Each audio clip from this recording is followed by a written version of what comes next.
And because we've been talking about the social problems and the mitigation problem, I'm sorry, the adaptation problem, we need to turn to Justin because he has this very interesting expertise in renewable energy, which I think, you know, people look at the MENA region and think this is a place with plenty of sun and wind. Can it be part of global mitigation, and can renewable energy actually help solve some of these problems?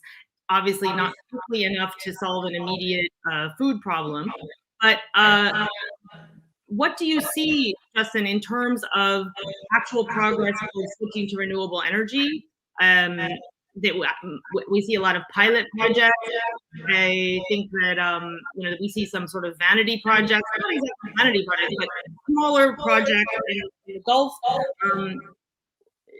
But we're also seeing this contradictory focus on fossil fuels still going, and prices rising, and incentivizing business, and really pretty weak international action on pushing the energy system in a different direction. So how do you see the diplomatic and political pressure here? Is there any internal chance in these countries to switch to renewable energy sources?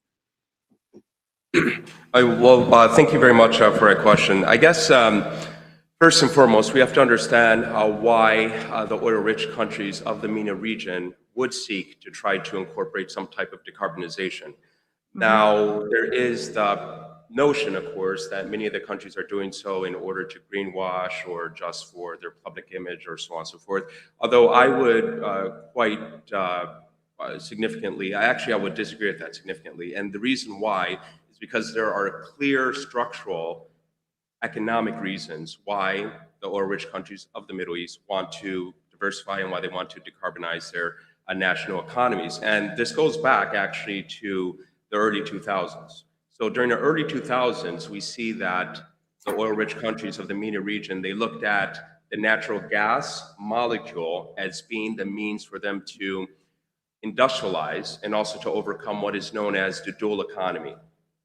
So the dual economic system is a vestige or remnant, you can say, of the global colonial economic system, whereby you would have a developing country which is rich in commodities, and their export sector would be quite muscular, you could say, and would be geared towards the export of said commodity to the international market or to the whatever state was in control of it. And then the internal economy was quite small, and and domestic demand was quite minimal as well, negligible.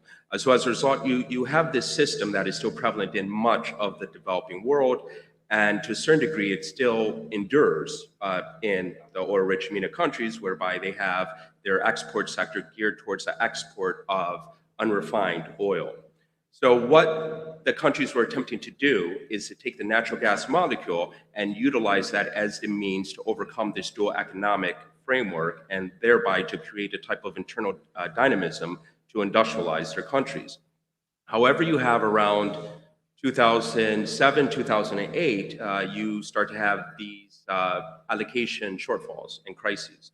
So all across the region, and this is, there is no exception. Every single oil-rich MENA country experienced blackouts and natural gas shortfalls, which impacted their economic development and impacted their industrial sectors. So they had to do something about that. And they were quite struggling and scrambling to understand what is the best way to do that without attempting to fundamentally change their social contract system, which of course is predicated upon the redistribution of oil rent. So we fast forward, of course, to about 2011, you have the Arab Spring. Now with the Arab Spring, this really concentrated the minds of regional policymakers as to something quite radical needs to be done in order to make certain that their economies, that their countries, that the governments will be able to exist for the long term. So that's when the notion of decarbonization actually began to become settled in the minds of regional policymakers. You start to see the regional policymakers take steps to try to incorporate decarbonization. Now, I must be quite frank here.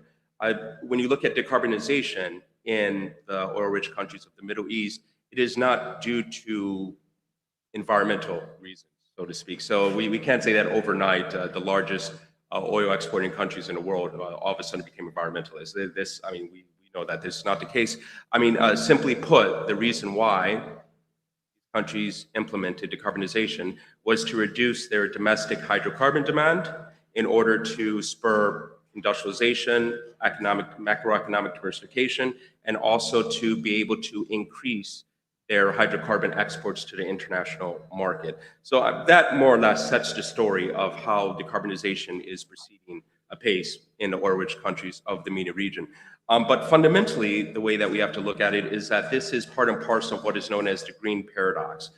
So the green paradox is this type of dialectic which is in operation, and it's actually quite phenomenal the way that it works is because when you have international climate negotiations and there's a promulgation, let's say, of some global decarbonization strategy, then basically that operates as a type of announced expropriation for oil producing countries or large oil firms.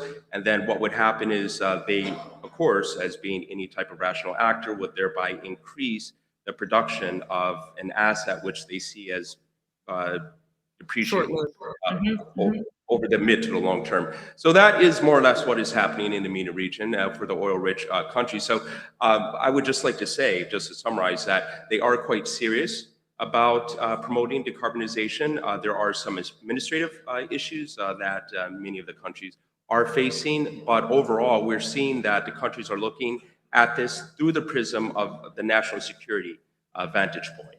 So this is very important for how we view how the countries are approaching international climate negotiations and internal decarbonization dynamics.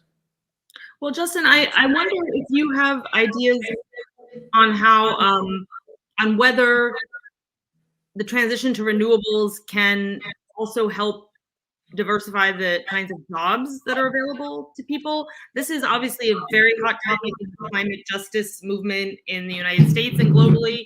I don't know if the dynamics are the same, especially in the Gulf, where popular support may not be the most important factor for these policies. But nonetheless, these countries do need to solve the problem of people not having jobs, of people really having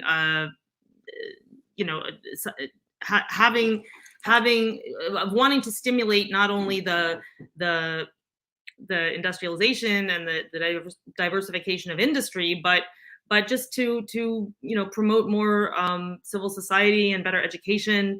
Do you think that there is a potential in renewable energy to is there any kind of, is this even in the minds of the leaders that you could have education programs to prepare people to work in a renewable energy sector?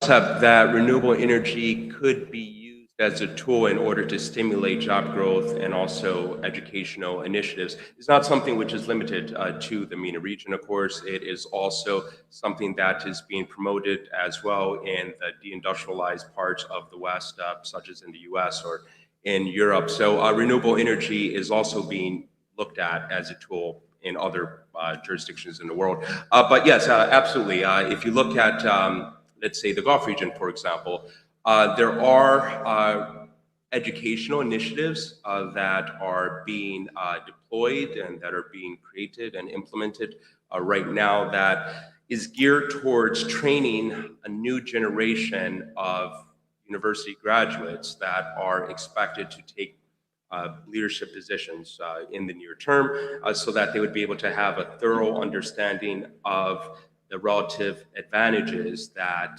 implementing renewable energy investment programs would have for the overall development of their country. So we see this with outreach and partnerships with many of the leading universities in the world. So you have some of this happening in, of course, Saudi Arabia and the UAE and Qatar and so on and so forth.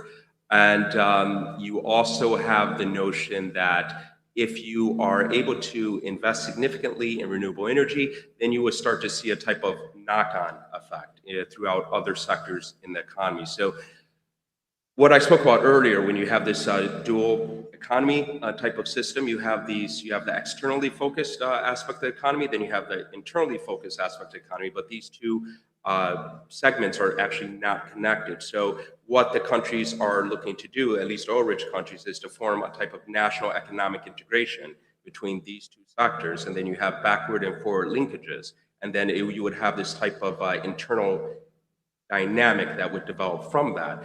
So when you look at renewable energy investment and deployment, that is viewed as being one of the most viable means for these countries to be able to create, let's say, a burgeoning financial sector that would be able to develop around that. You would also have, of course, as I indicated earlier, university programs that would rise up to create and to educate a new class of technicians, technical managers, and so on and so forth, business leaders, and so on, that would have insight into how the operation of decarbonization would be within their respective countries, and so on. So what I'd really like to reiterate is that there is a renewed focus on how renewable energy has a whole host of benefits, which aren't just necessarily let's say, focused upon just environmental concerns. So it's being looked at as a means to spark, to initiate a whole set of economic, let's say, a revolution, so to speak, to restructure these petrostates to become more advanced economies to compete in the international market. Great. So speaking of revolution, let's go to a really rapid fire response from the three of you, starting with Justin, but then you can just respond directly, and maybe each of you could just say a couple of sentences on this, and then we're going to go to questions from the audience, because we had a lot of other questions planned, but you've really, as a group, you've really answered them in your answers so far. So the MENA Climate Week report mentioned that young people are driving the efforts to accelerate innovation and other responses to climate change. So, and you touched on this a bit, the development of more diverse political leadership, younger people with different outlooks. But let's broaden that question a little bit more. You know, the Arab revolts were a youth movement. There is a sort of youth climate movement. Increasingly, these movements are merging between movements for social and economic justice and climate justice. Do you see, especially in the more populous and less wealthy countries, do you see climate becoming, you know, a driver of political dynamics? And do you think that that there's you know, at different sectors of society, is there a chance for really when you talk about this revolution, is there a chance for really empowering new sectors of society, whether it be small business inventors or other political actors? And why don't you start, Justin, and then the rest of you can chime in. I do see that there is a growing awareness amongst the youth across the MENA region that climate change is serious, that climate change is here, and that it will have a negative impact on their countries and on future generations. So that understanding is definitely there. There is more room for improvement, of course, to percolate throughout the general type of population, but definitely you can pinpoint and say that it is there. Now, I would say that, of course, again, as I indicated earlier, is that there is that national security dimension that is present as to how many of the countries view climate change. So it can be, on one hand, if you look at the mitigation efforts, in the sense that if the countries aren't able to restructure their economies to a place where they would be able to survive in a post-oil, let's say, environment in the future, then that leaves their regimes, let's say, quite unstable, in an unstable position, which, of course, when you have large demographic growth and so on and so forth, is not a position that many of them would want to be in. So that's one aspect of the type of national security dimension, whereby they do want to promote more understanding of, let's say, the economic benefits that can accrue from investing in renewable energy and carbon mitigation. But on the other hand, you also do have the national security dimension, which is involved with, and this is not as apparent, but it's still there, which is involved with adaptation as well. So, of course, many are aware that some of the primary drivers for the Arab Spring revolutions, of course, could be traced back to climate change issues. Even if you look at, for instance, the spike in global commodity prices, of course, in food import bills and what have you, desertification that occurred throughout the region, growing urbanization. I mean, if you trace back the lineage, you can see that this had its mailing address, you could say, in climate change. It's there. And I think that now the region's understanding that if you have the younger generation start to understand that climate change is real, that it doesn't pose a threat to their governments. And there's increasing understanding that this is the case. I remember reading an IMF report stating that the demand for hydrocarbon resources will be peaked in early 2040s.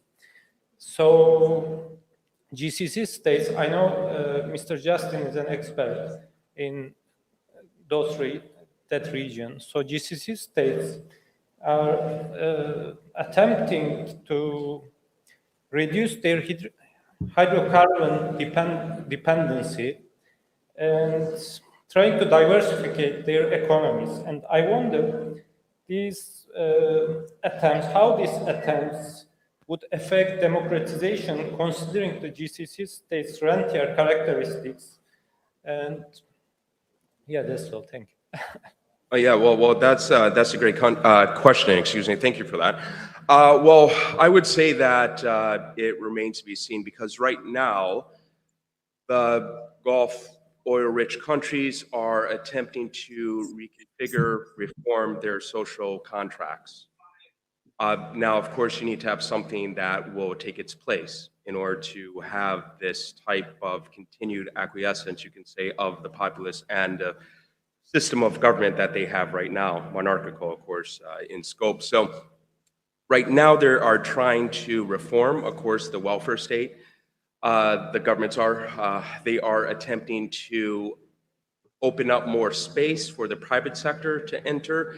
They are trying to change expectations as well on the part of the populace as to what they can expect from their government in terms of whether there will be guaranteed plush bureaucratic jobs waiting for them upon graduation, or whether they will pay market rates for energy, or even what the redistribution of oil rent will be in that future type of social contract. So it remains to be seen whether the populace will still accept a type of governmental structure which doesn't necessarily, we can say which is more streamlined, I suppose, if you want to put it like that, which would not necessarily accept as much input as from the populace, let's say as Western countries do, whether the populace will accept that, seeing that they won't necessarily have the numerous benefits that they had previously, of course, if we talk about welfare benefits and so on and so forth.